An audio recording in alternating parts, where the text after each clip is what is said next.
Metre ચલાય પછી થોડો slow થઈ જાય હવે ફોટો આવી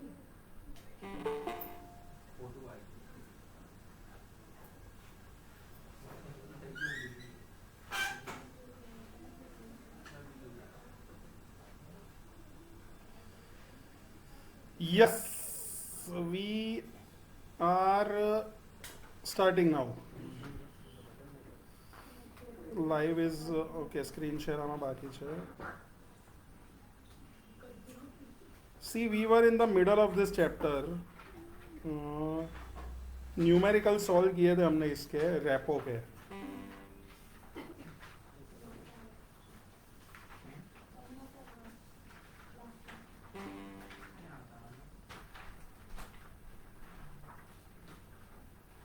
અહીંયા સિવાય ક્યાંય બી હતો તું, અહીંયા નહોતો ગલે.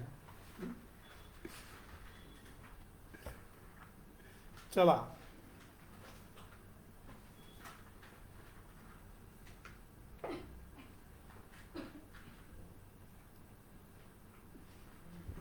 ओके. न्यूमेरिकल के नीचे वाले पैराग्राफ से वेरिएशन मार्जिन और वो. हाँ, a repurchase agreement for 1 day is called overnight repo. Chapter એમને 52 નંબર હશે કદાચ. કયું છે? 52. શંકરલાલ હાથ ખીંચો તો.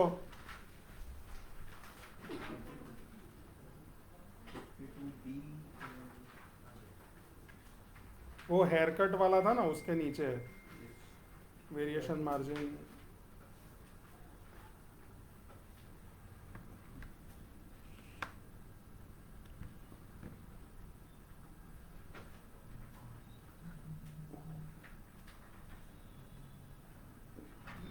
Okay.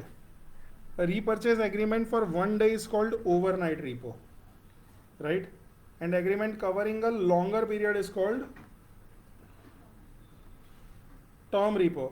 Term repo.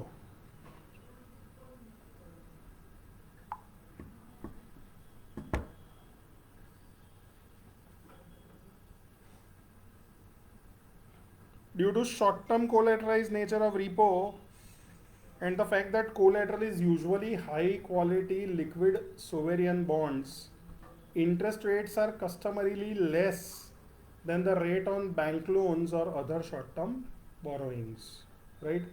क्योंकि मैं repo में बहुत ही तगड़ी वाली गवर्नमेंट सिक्योरिटी बेच के पैसा रेस कर रहा हूँ, तो ब्याज जो होगा वो बैंक बोरोइंग से कम होगा. Although the transaction underlying the repo are described as a sale and repurchase of securities, the seller or borrower retains the right to the benefits of holding the bond over the repo term. The collateral used in repo may involve a specific security or a general type of security, जैसे treasury bonds of a certain range of maturity, in which case it is known as general collateral repo. The details of contractual term of repo are contained in master repurchase agreement between the counterparties. तो जैसे bond में indenture होता है, right? Repo के करने वाले दो लोगों के बीच में जो कॉन्ट्रैक्ट होगा उसको बोलता है master repurchase agreement. Repo applications.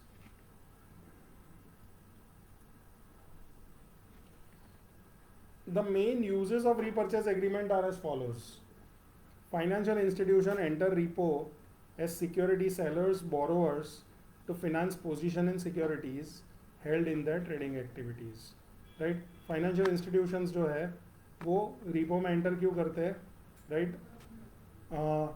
क्योंकि security sellers या borrowers जो होते हैं उनको अपनी अलग अलग positions के लिए funding चाहिए होता है. उसके लिए financial institutions enter करते हैं.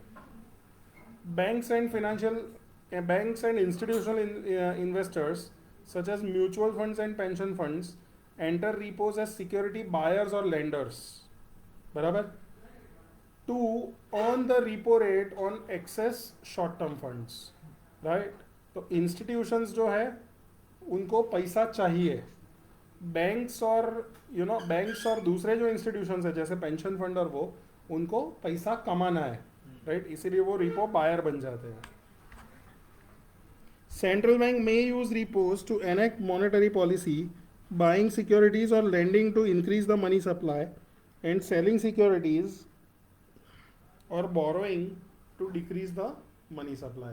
Right? तो इंटरेस्ट रेट के अलावा ओपन मार्केट ऑपरेशंस जो होता है उसके अंदर रीपो का यूज होता है. Short sellers such as hedge funds can use repo to borrow securities. They intend to short sell, speculating that the security will decrease. This is executed through following trades. समझे? ये तो बहुत विचित्र हो गया ट्रेड. तुमको ऐसा लग रहा है कि भाई इंटरेस्ट रेट्स बढ़ेंगे, इंटरेस्ट रेट्स बढ़ेंगे तो सिक्योरिटीज़ के भाव कम हो जाएंगे, बराबर. तो सिक्योरिटी के भाव कम होने वाले मुझे ऐसा लग रहा है, तो मैं एक हेज फंड हूँ, तो मैं क्या करता हूँ कि मैं बेसिकली क्या करता हूँ कि मैं रीपो कॉन्ट्रैक्ट्स का इस्तेमाल करके सिक्योरिटीज़ को बोरो कर लेता हूँ, बराबर. और फिर वो सिक्योरिटीज़ को शॉर्ट करता हूँ, और एक स्पेसिफिक टर्म के लिए शॉर्ट करूँगा. जब मुझे बाय करने का टाइम आएगा तब सिक्योरिटी का भाव ऑलरेडी कम हो गया होगा, तो मैं कम भाव में लेके वो सिक्योरिटी को फिर से वापस दे दूंगा. तो ये मेरी गेम होती है अगर मैं हेज फंड हूँ तो, राइट. तो तू ऐसा सोच रहा है कि भाई इंडिया के अंदर इंटरेस्ट रेट्स बढ़ जाएंगे, राइट.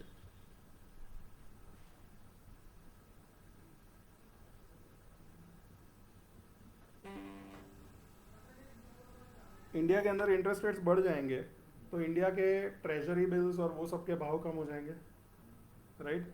तो तूने क्या किया कि आज जब रेट ऑफ इंटरेस्ट बढ़े हुए नहीं है तब तूने बहुत सारे ट्रेजरी बिल्स बोरो कर लिए 1-1.5 साल के लिए, बराबर. और तूने मार्केट में उनको शॉर्ट कर दिया, बराबर. तू रीपो में एंटर हुआ है, तूने बोरो किया, शॉर्ट कर दिया, बराबर. अब तूने शॉर्ट किया तो वो शॉर्ट तुझे किसी ना किसी के पास क्लोज करना पड़ेगा, किसी ना किसी टाइम पे इन फ्यूचर क्लोज करना पड़ेगा. अब तेरे एजम्पशन के हिसाब से इंटरेस्ट रेट्स बढ़ गए तो तू शॉर्ट क्लोज करेगा, शॉर्ट क्लोज करेगा तो भाव टूटे हुए भाव पे क्लोज करेगा, तो तेरा बेनिफिट हो जाएगा. और जो रीपो में तूने बोरो किया है वो तुझे वापस दे देना है, तो वो तेरे 1 साल के अंदर तू ये गेम खेल सकता है, राइट. तो you can, how this trades are executed, you buy securities, right, and you lend in a repo, right.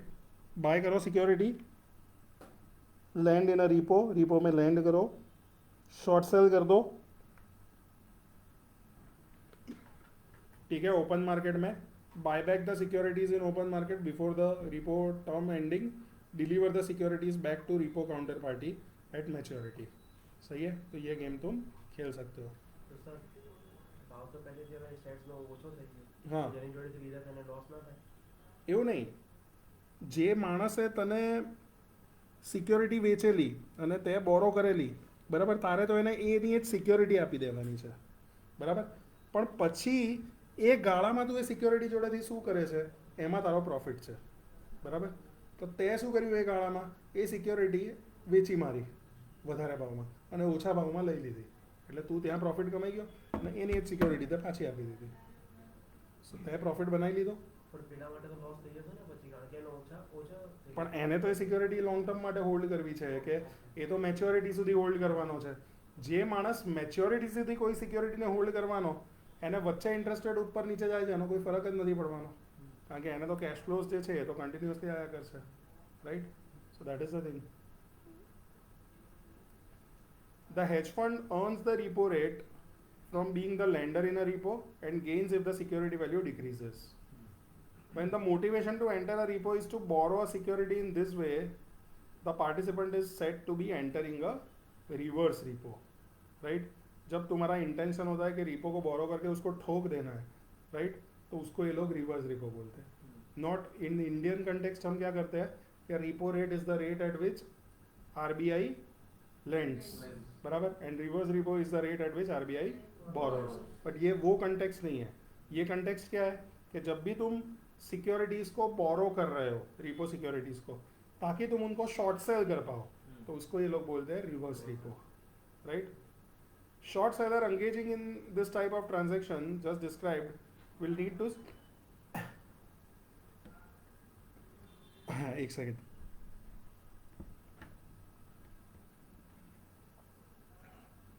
specify the securities they wish to borrow. If the specified security is difficult to borrow, the hedge fund will be willing to accept a lower repo rate than what is earned on general collateral, or may even be willing to accept a negative repo rate for extremely hard to source collateral. Negative repo rate, बराबर समझ रहे हो ना? जो बोरो कर रहा है, बराबर, उसको पैसा मिल रहा है, नॉर्मली बोरो करने वाला देता है ना ब्याज, उसको ब्याज मिल रहा है. क्यों?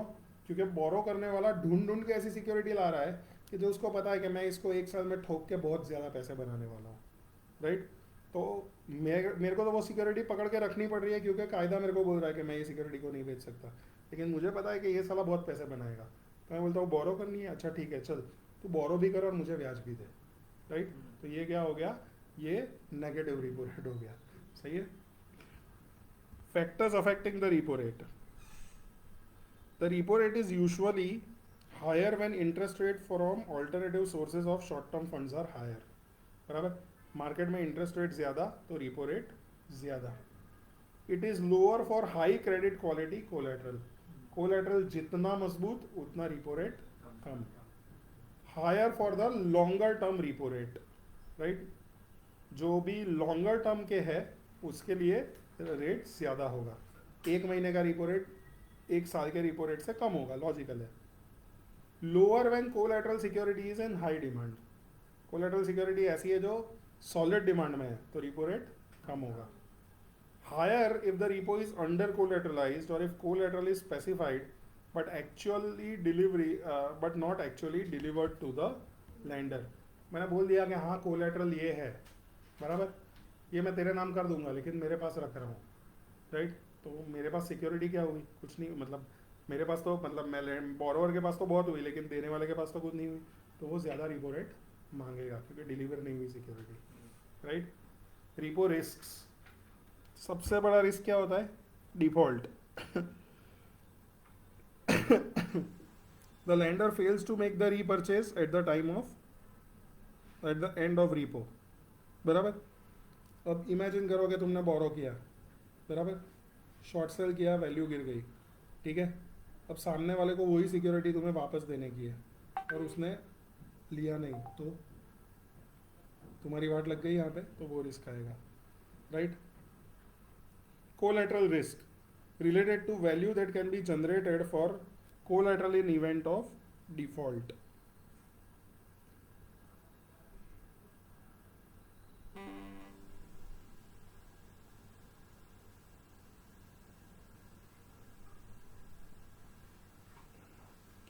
Margining risk related to the timely and accurate calculation of payment margin, right? अभी हमने लास्ट क्लास में देखा था कि margin, additional margin, variation margin हम चार्ज करते हैं, रिपो, राइट? वैल्यू गिर जाती है तो वो मार्जिन के कैलकुलेशन में कुछ ऊपर नीचे हो गया, राइट? और मैंने कम मार्जिन ले लिया, मुझे ज़्यादा लेना चाहिए था, तो वो जो रिस्क है वो मार्जिनिंग रिस्क हुआ, right? There was one full example that we discussed in the previous class, right? Legal risk, that the contracts can not be legally enforced, right? ये सबसे बड़ा पंगा वाला रिस्क होता है. जिस देश में लीगल सिस्टम वीक होगी वहाँ पे ये रिस्क हमेशा प्रीवेलेंट होगा. Netting and settlement risk related to the ability to net off payment across different contracts with the same non-defaulting counterparty and the ability to settle cash and collateral transactions underlying the repo. एक ही party के साथ multiple contracts मेरे हो रहे हैं और multiple settlements एक साथ हो रहे हैं, तो वो सेटलमेंट करने में कैश से करूँ या सिक्योरिटी से करूँ या किस से करूँ, वो वाला रिस्क. वो बोल रहा है कि ठीक है चल एक साथ करना है तो थोड़ा कैश ले ले, थोड़ी सिक्योरिटी ले ले. वो सिक्योरिटी दे रहा है तो उसमें भी तुम एडिशनल रिस्क फेस कर रहे हो, उस तरीके का रिस्क. सही है. So that is netting risk. Many of the risks just listed can be mitigated through tri-party repos which employ a third-party intermediary, such as a custodian bank or a clearing house, as an agent to arrange and administer repo. Exchange को बीच में ले आए तो risk exchange देखेगा. While these does not reduce credit risk, it does likely improve cost efficiencies with respect to access to collateral and counterparties, and the valuation and safekeeping of assets. A repo agreement that is struck directly between two parties without a third party is known as bilateral repo. बराबर. Long term funding of investment grade versus high yield corporate issuers, right? Recall that in a normal yield curve environment, bond yields are higher for longer dated maturities, reflecting high risk free rates and credit spreads over longer time frames. 1 साल का rate 2 साल से कम होगा, 3 साल का rate 2 साल से ज़्यादा होगा, normal yield curve. In this environment, both investment grade and high yield corporate issuers must offer higher yields on longer maturity bond issues. This difference in yields across maturity is likely to be greater, however, for high yield issuers due to higher spreads offered in high yield debt. Companies that choose to issue short dated bonds to reduce the yields they pay on their debt assume rollover risk. सही है. मेरे को requirement है 6 साल का, लेकिन मैंने 6 साल की जगह 3 साल का बॉन्ड इशू किया, ये सोच के कि 3 साल में रेट ऑफ इंटरेस्ट कम देना पड़ेगा, तो मुझे वो 3 साल का मैच्योरिटी पे एक और बार रोल ओवर करना पड़ेगा. वो रोल ओवर नहीं कर पाया तो जब मैं कम इंटरेस्ट देना चाहूँ तो मेरे को रोल ओवर रिस्क फेस करना पड़ सकता है. Other major differences between issuance of investment grade debt versus high yield debt include the following: default risk and loss given default are primary concerns for high yield investors due to lower credit quality of the issuer. For investment grade investors, the primary credit related concern is the chance of rating downgrade and the probability of future default increasing rather than imminent default. सही है. सो जो investment grade होगा वो अचानक से बर्बाद तो होने वाला नहीं है, लेकिन अगर उसका क्रेडिट डाउनग्रेड हो गया, राइट, तो फिर पंगा कहाँ पे हो सकता है कि उसको जब नेक्स्ट टाइम पैसे रेस करने होंगे तो वो ज़्यादा रेट पे बोरो करना पड़ेगा, और वो नेक्स्ट टाइम पैसे ज़्यादा रेट पे बोरो नहीं कर पाया, राइट, तो डिफ़ॉल्ट हो जाएगा, राइट. तो डिफ़ॉल्ट होने की संभावना वहाँ पे रिस्क होता है rather than default, right. Credit spreads are likely to be smaller portion of yield for an investment grade issue, whereas yields are largely tied to benchmark rates. जहाँ पे भी इन्वेस्टमेंट ग्रेड होंगे वहाँ पे क्रेडिट स्प्रेड छोटे होंगे, जहाँ पे भी डिफॉल्ट वाले होंगे या जंक होंगे वहाँ पे क्रेडिट स्प्रेड ज़्यादा होंगे.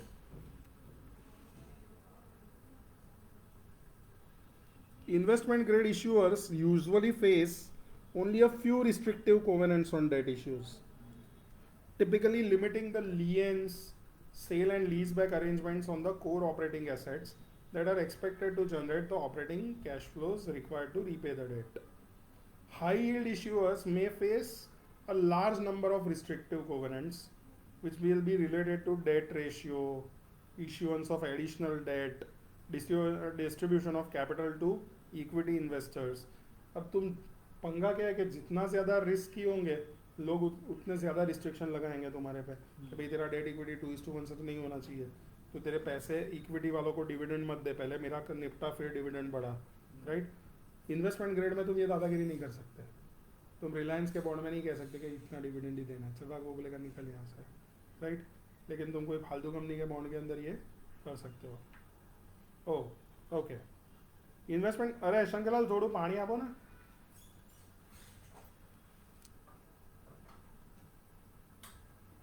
Investment grade issues are somewhat standardized and are typically issued across multiple maturities, which reduces the rollover risk, right. वो ज़्यादातर standardized होते हैं, multiple maturities के होते हैं. The choice of maturity allows investment grade issuer to take advantage of changes in market conditions.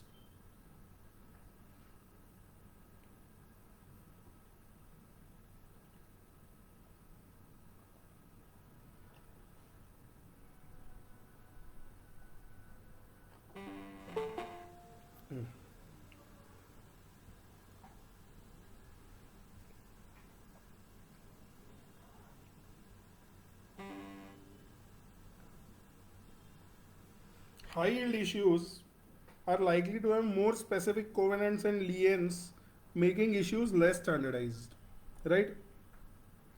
Investment grade होगा तो वो बोल देगा कि हाँ मेरे सारे एसेट पे लिएन, ठीक है, लेकिन हाई यील्ड होगा तो वो लोग बोलेंगे कि भाई एक काम करना, तेरे फैक्ट्री के ऊपर स्पेसिफिकली एन मार्क कर मेरे बॉन्ड के लिए, right? Okay. High yield issuers also typically have less flexibility with regard to maturity with bonds, usually being issued with 10-year maturity or less.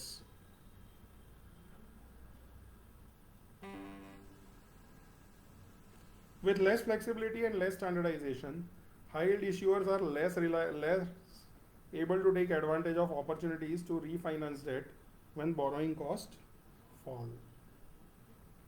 इसका फिर अगर ये चीज़ है तो फिर लॉस गिवन जो है, लॉस गिवन डिफॉल्ट का जो प्रोबेबिलिटी है इन्वेस्टमेंट ग्रेड में अगर आ जाता है तो उस टाइम पे तो हाई यील्ड ज़्यादा सेफ नहीं हो जाएगा? वो तो हो जाएगा, राइट? पर इनिशिएशन पे हम बात कर रहे हैं कि इन्वेस्टमेंट ग्रेड के क्या क्या लाक्षणिकता है और हाई यील्ड की क्या क्या वो है. तो हाई यील्ड जो होगा उसमें तेरे को स्पेसिफिक लिएन होंगे, वो स्टैंडर्डाइज्ड, बेसिकली क्या बोलते हैं कि वो बेसिकली उतने स्टैंडर्डाइज नहीं होंगे जितने ये वाले हैं इन्वेस्टमेंट ग्रेड. तो ये बेसिक अभी वो लोग बोल रहे हैं कि ये चीज़ें हो सकती है. अब इवेंट होता है तब कौन सा किस तरीके से बिहेव करेगा. तो कभी कभी तो क्या होता है कि इन्वेस्टमेंट ग्रेड में डाउनग्रेड हो गया, राइट? तो फिर वो हो सकता है कि उसका जो ट्रेडिंग है वो हाई यील्ड बॉन्ड से भी ज़्यादा यील्ड पे ट्रेडिंग शुरू हो जाए, राइट? तो वो भी पॉसिबिलिटी है, राइट? अभी बीच में कुछ इशू हुए थे तो यूएस में अदानी के जो बॉन्ड्स थे वो 22 25% के यील्ड पे ट्रेड होने लगे थे. Nobody was willing to buy a 100 रुपये का bond at more than 80 rupees. तो ऐसा भी पंगा हो सकता है कि जो अचानक से इन्वेस्टमेंट ग्रेड है वो इस तरीके के रिस्क में ये प्रॉब्लम फेस करे. High yield issuers are more likely to structure their debt so that it can be repaid earlier if the credit quality improves. बराबर. This is done either by taking leverage loans with repayment options or by issuing callable debt. सही है. तो जो high yield वाला होगा उसमें तुम ये सोच के बैठे हो कि 15% तो कमाने मिलेगा, उसकी परिस्थिति इंप्रूव होगी, वो सीधी गेम बदल देगा. वो बोलेगा कि क्यों मैं इतना ज़्यादा पे करूँ, right? Due to high uncertainty in cash flows use to repay high yield debt, returns are likely to be more equity like than returns of investment grade debt. So high yield के जो returns होंगे वो ज़्यादातर equity जैसे होंगे, ना के bond जैसे. सही है. अभी आज एग्जांपल नहीं देखना है, वो लास्ट क्लास में एग्जांपल में पूरा क्लास चला गया था. नेक्स्ट चैप्टर देखो.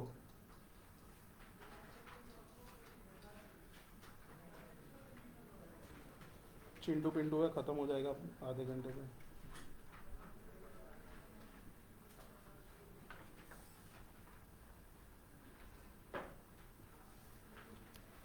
Fixed income market for government issuers, उसमें sovereign debt, right? Sovereign debt मतलब सेंट्रल गवर्नमेंट का डेट. सेंट्रल गवर्नमेंट का डेट सेफ क्यों है? क्योंकि उनके पास पावर है. क्या चीज़ का पावर है? लोगों के पास से पैसा भेगा करने का, राइट? संगलाल हाथ खींचो बड़ से एक बार. 2 मिनट. मैं पूरा एडजस्ट हो जाता हूँ. थोड़ा सा पीछे ये चेयर को खींच ले बस.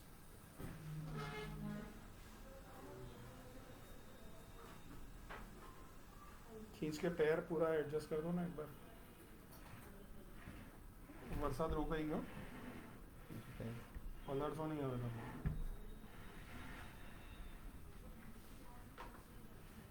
जी सहज पाछा खेचूंगा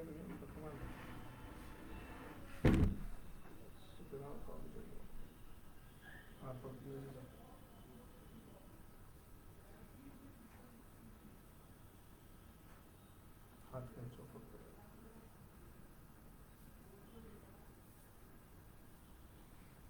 पग पर बस छोड़ो. ना बॉक्स एडजस्ट कर बोले. हाँ बस.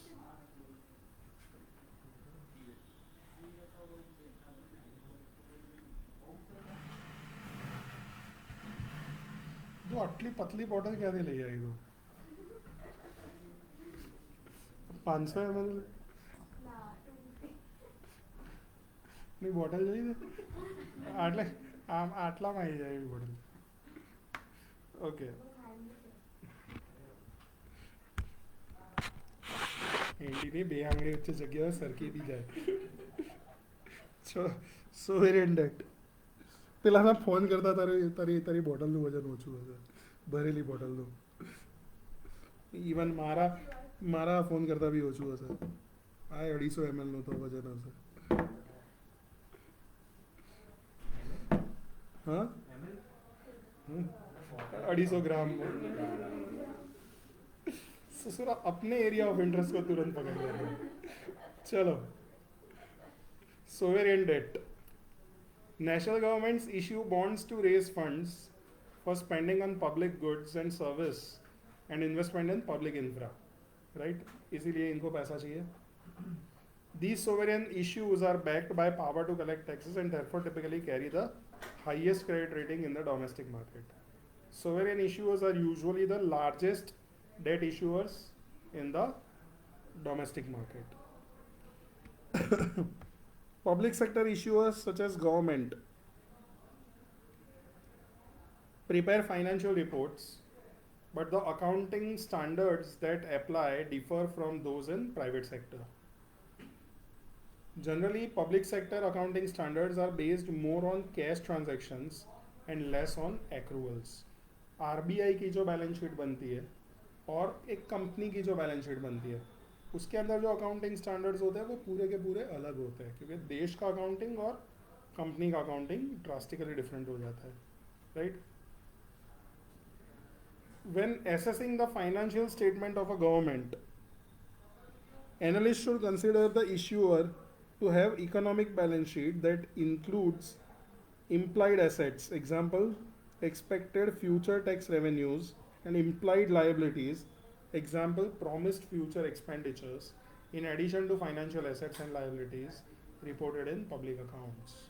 ठीक है तो जब भी सरकारी बैलेंस शीट को एनालाइज करो तो सरकार के करंट एसेट और करंट लायबिलिटीज़ के साथ साथ फ्यूचर में कितना टैक्स रेवेन्यू होगा और फ्यूचर में क्या क्या एक्सपेंडिचर होंगे उसको भी कंसिडर करके सरकार की फाइनेंशियल स्ट्रेंथ नापो बराबर तो कुछ देश ऐसे होते हैं कि जो वीक टाइम में बहुत वीक लगने लगते हैं क्यों क्योंकि their future expenditures will be very very high compare to current expenditures and they are still facing crisis currently right तो वहाँ पे उनके जो बॉन्ड्स होंगे उनको मार्केट में लोग बाय करने वाले कम हो जाएंगे और उनके यील्ड्स जो है वो शूट अप हो जाएंगे Key distinction in sovereign debt market is the difference between developed market versus the emerging market.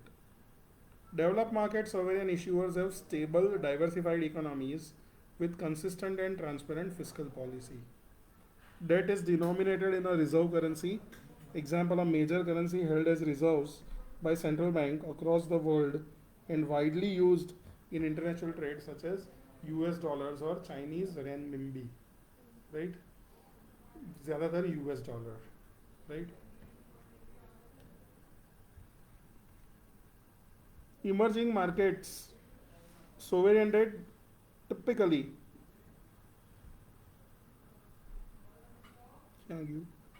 हाँ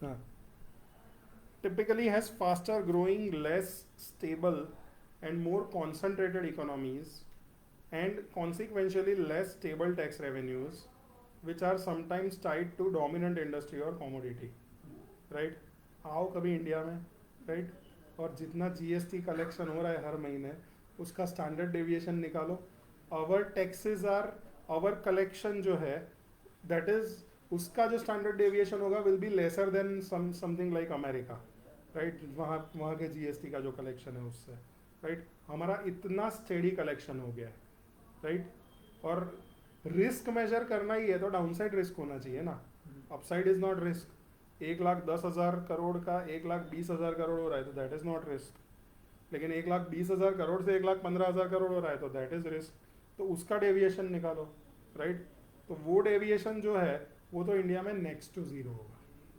टू जीरो होगा पोस्ट कोविड मुझे नहीं लगता कि मतलब अगर हम मंथली डेटा देखें तो 4 साल 48 डेटा पॉइंट्स होंगे पोस्ट कोविड, राइट, 2020 के एंड से।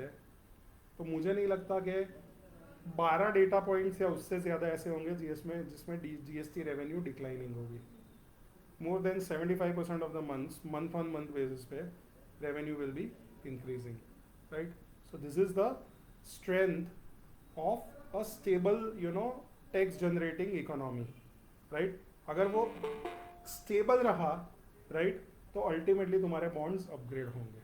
तो अभी इंडिया में तुम देखो कि जो मॉर्गन स्टैनली इंडिया का जो बॉस है या जो भी है, वो लोग अब बातें करने लगे हैं कि इंडिया का अपग्रेड होना चाहिए, अपग्रेड होना चाहिए, अपग्रेड आएगा, राइट। तो उसकी बातें करने लगे। If that happens then we will be able to, our interest cost will go down, उतना पैसा हम डेवलपमेंट में ज़्यादा यूज़ कर पाएंगे, and we will be able to borrow more, right. तो we will be able to grow at even faster pace, वो upgrade हो गया तो। लेकिन अपग्रेड करने के लिए पहले तुम्हारे जो देश का जो बेसिक स्ट्रक्चर है उसको तुम्हें मजबूत करना होता है, और जीएसटी इसीलिए इस इकोनॉमी के लिए बहुत ज़रूरी था, क्योंकि इंडिया में 140 करोड़ में से 7 करोड़ रिटर्न फाइल होते हैं, जिसमें से 2 करोड़ ही टैक्स पेइंगे, 5 करोड़ तो या तो कुछ रिफंड लेना है या तो नील रिटर्न फाइल कर रहे हैं क्योंकि लोन वोन उनको फ्यूचर में लेनी है उसके लिए कर रहे हैं, राइट। 2 करोड़ के टैक्स पे हम देश का टोटल रेवेन्यू का 19% कंट्रीब्यूट कर रहे हैं। वी आर कंट्रीब्यूटिंग 19%, राइट भाई। और मैं कॉरपोरेट को इंक्लूड कर लूँ तो 19 + 18 मतलब 37% कंट्रीब्यूशन और from 2 crore returns filed, right. तो जीएसटी जैसी चीज़ अगर तुम नहीं लेके आते, राइट, जो इवेजन को इतना रैम्पेंटली हो रहा था उसको रोक रही है, तो देश कहाँ पे है, देश की कैसी वाट लग रही होगी।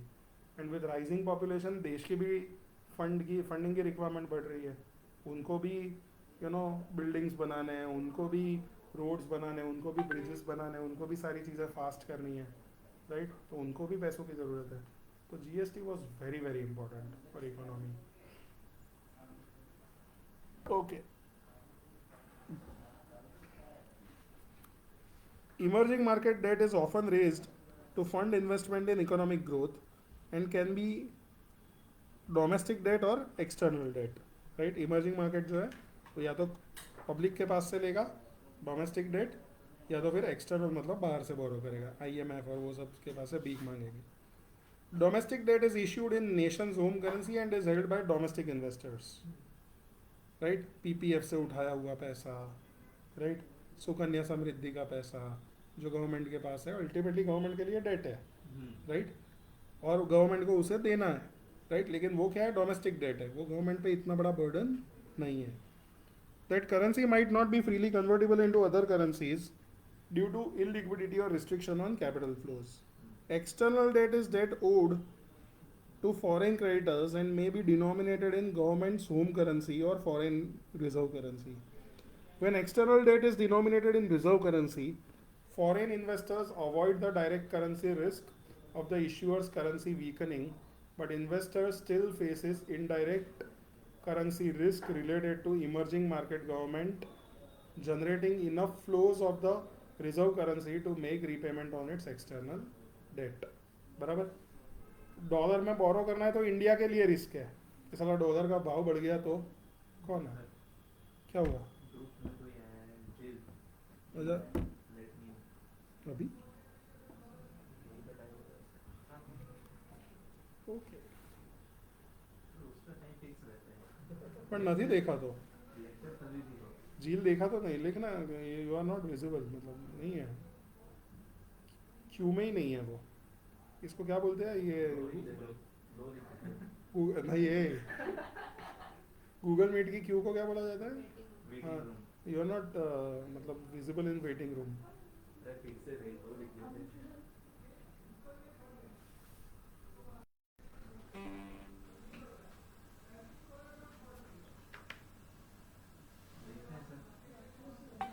हैं सर, दे दिया ना, भेजा बस चलो। नाउ भाई पर्सनली चैट मत करने लग उससे, वो आएगा फिर से रिक्वेस्ट करने। पर्सनली नहीं, वो नॉट का नाम लिख दिया मैंने, तो एडिट हाँ ठीक है, कर दे। देखो हम क्या डिस्कस कर रहे थे कि भाई एक्सटर्नल डेट में वो, मेरे को डॉलर में पैसा चाहिए तो मेरे लिए तो रिस्क है ही, बोरो कर रहा हूँ। अब आया।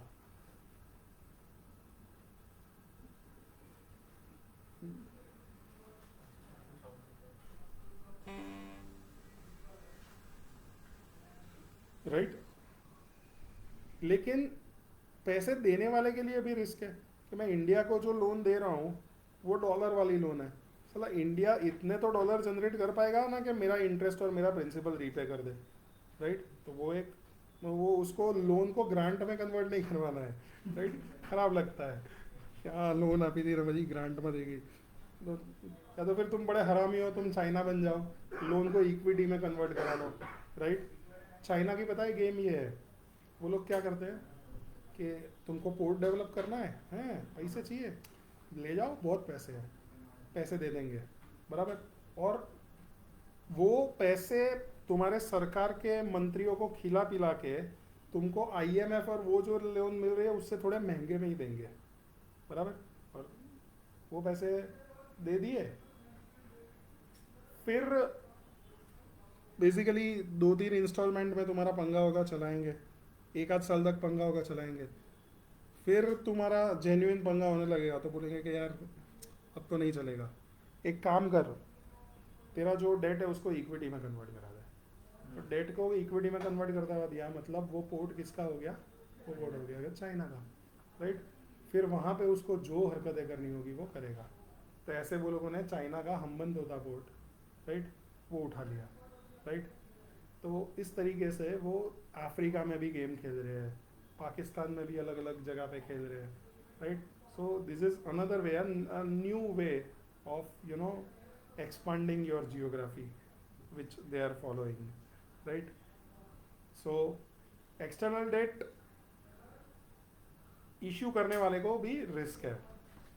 The government's debt management policy sets out the amount and types of securities the government intends to issue. As we discussed in economics topic, fiscal policy is often used as a tool to manage the business cycle. Government that believes that economy is below full employment and may tax less, spend more to stimulate economy. Right, तुम expansionary policy follow करोगे, right, fiscal expansionary, fiscal मतलब tax कम collect करना, खर्चे ज़्यादा करना। अब बहानों से झाड़ू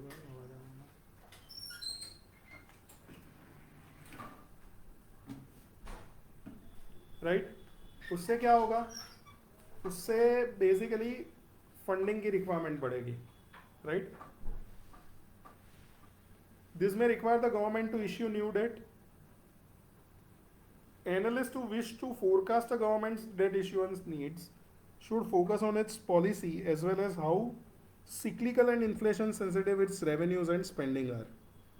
Analysts should also be aware of debt features such as floating rate or inflation indexed, as well as whether the government guarantees any non-sovereign debt.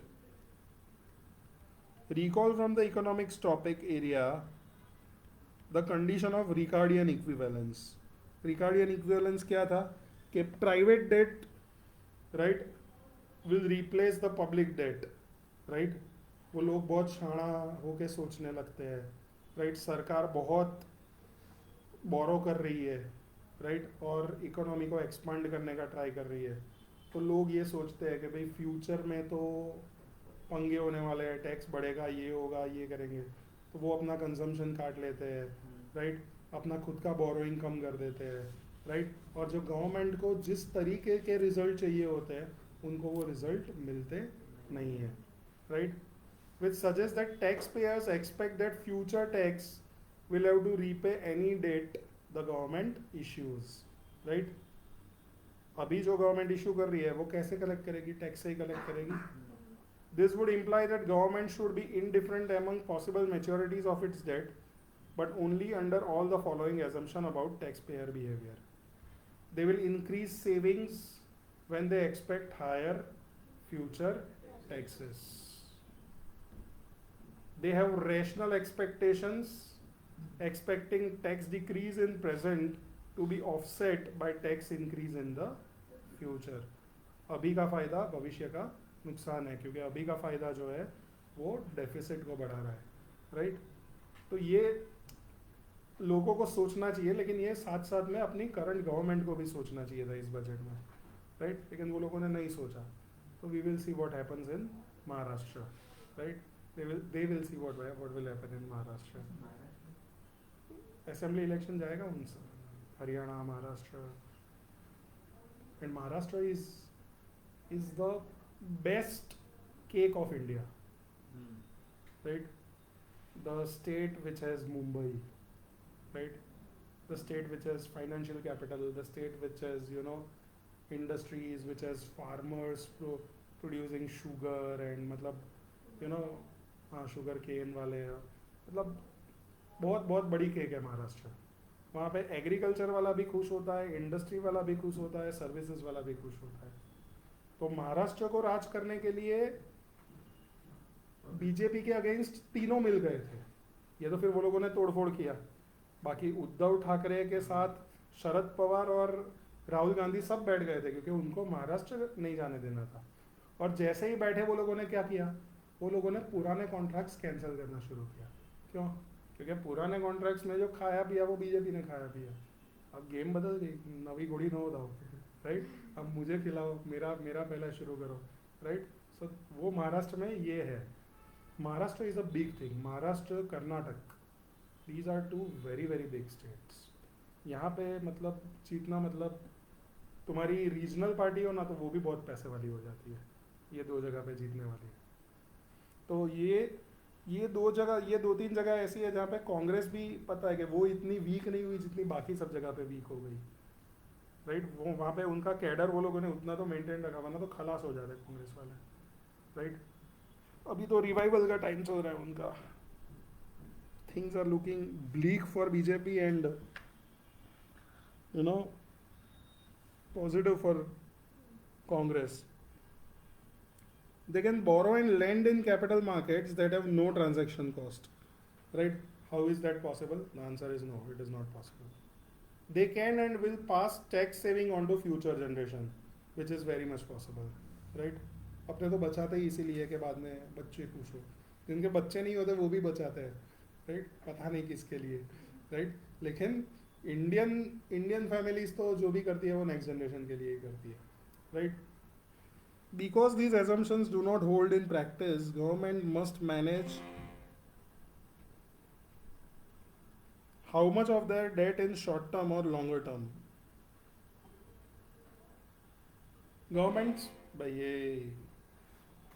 Governments typically issue securities across maturities to maintain a stable split between long term and short term debt over time. Different maturity sectors for sovereign debt have some benefit for market participants. For example, many investors view short-term sovereign debt as safe, highly liquid, and it may function as alternative to bank deposits. This liquidity benefit to investors likely causes short-term government debt yields to be lower than they would be otherwise, right? While governments have a great deal of flexibility as to how much short-term debt they issue, relying too heavily on it creates rollover risk. सही है? High liquid markets in longer maturity of government debt also has benefits. Market participants use government debt yields as benchmark against which they measure the credit risk of non-government debt, right? 5 साल का सरकारी bond, 5 साल का रिलायंस का bond, right? तो मुझे रिलायंस का bond का प्राइसिंग निकालना है तो वो मैं सरकारी बॉन्ड के ऊपर क्रेडिट रिस्क को कंसिडर करके निकाल पाऊंगा.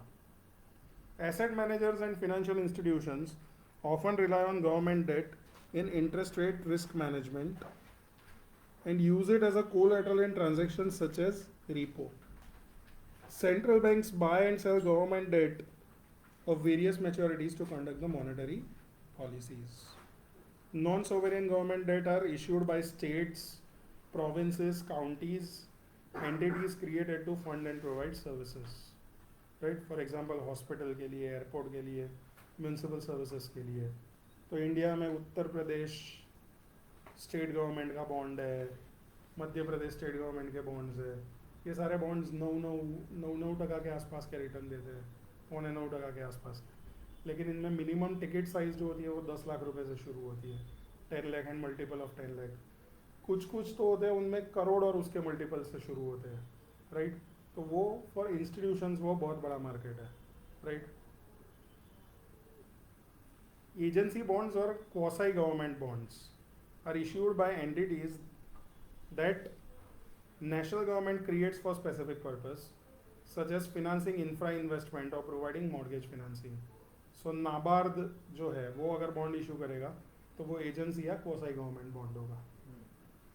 An example of such an agency is the Government National Mortgage Association, GNMA, in US, which securitizes and guarantees mortgage loans to facilitate home ownership.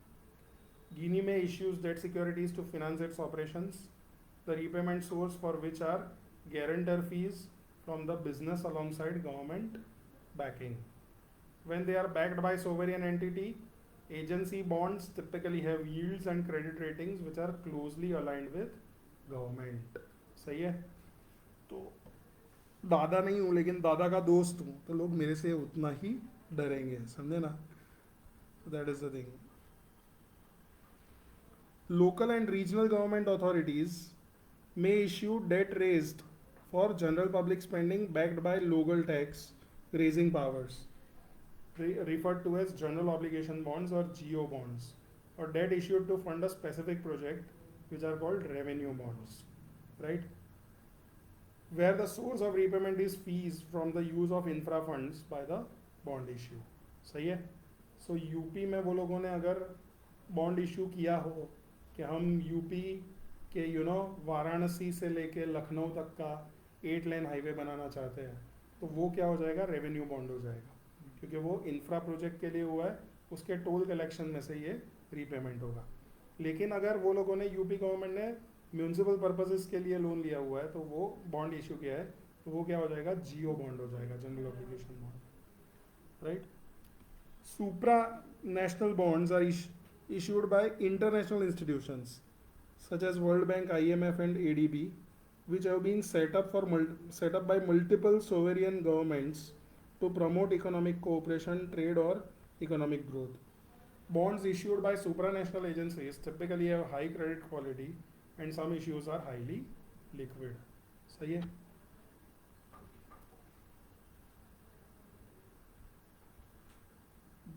अब ये बोरिंग पोर्शन आ गया.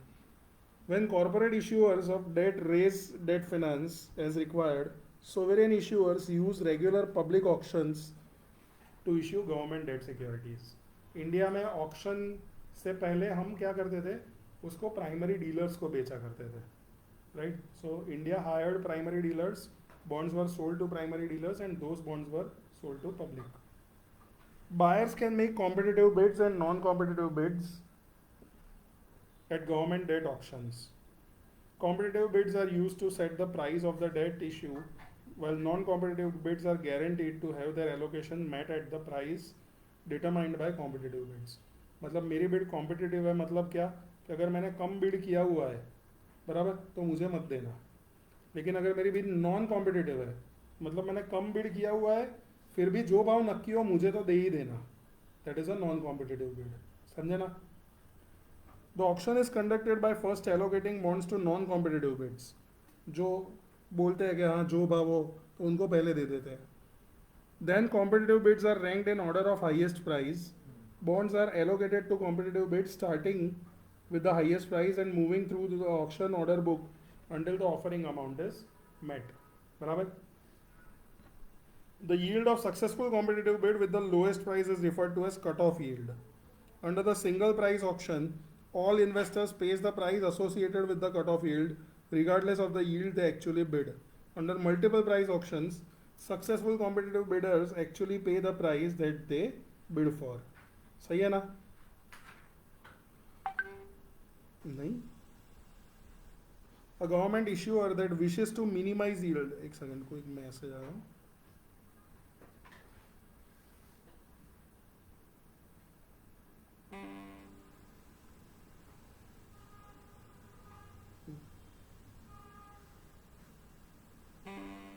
A government issuer that wishes to minimize yield volatility would likely choose to conduct single price auctions because all the bonds will be issued at a single yield. बराबर. वरना तुम्हारा bond जो होगा वो 8% वाला होगा, मेरा जो होगा वो 8.25 वाला होगा, अजीब होगा, राइट?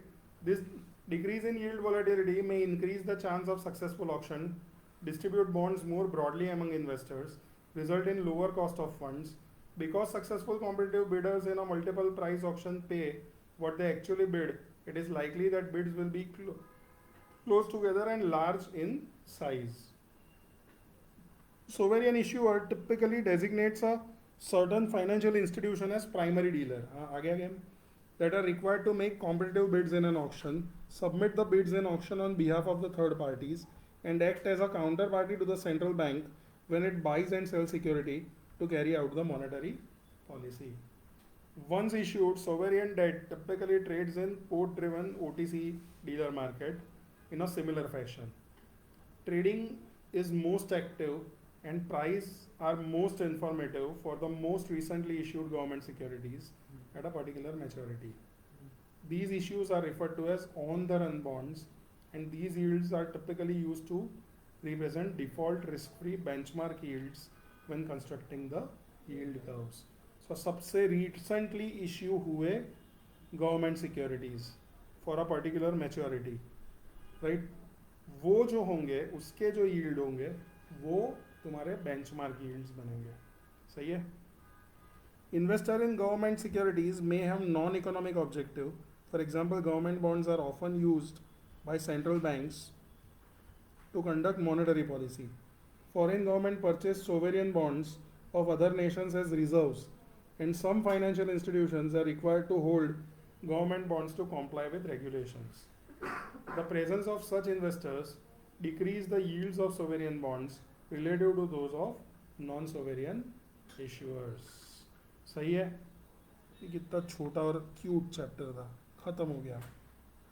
ठीक है ना? इसके बाद प्रैक्टिकल चैप्टर्स निखिल ने शुरू किए थे, तो अब मुझे देखना पड़ेगा कि एक आध थियरी का जो चैप्टर बाकी है वो कौन सा है, वो मैं नेक्स्ट सैटरडे करा दूंगा. कॉर्पोरेट